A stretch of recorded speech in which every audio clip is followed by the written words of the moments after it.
In today's tech tutorial, we're going to be talking about how to set up a consumer-grade network switch. Now, these are pretty easy as far as network switches go. Most of them are just plug and play and require no special setup in terms of editing configs or anything like that. All right, so here we have one of my older Ethernet switches, not even gigabit, don't really use it anymore, but the principle is all the same. So, step one, basically, you're going to just want to go ahead and plug the thing in. Pretty easy. You plug it in, and then you plug in your network cable coming from either your router, modem, whatever you're using.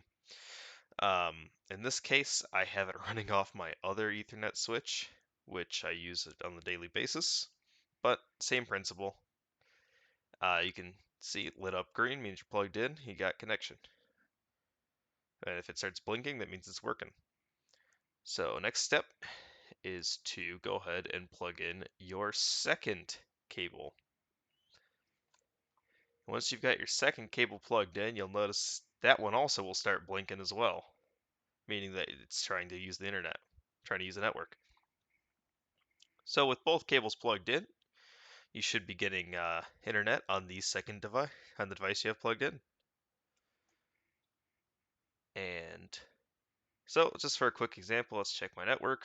Not connected currently on this desktop, and we're just going to go ahead and plug it into that Ethernet switch. Lights blinking up green, and looks like we're plugged in and connected.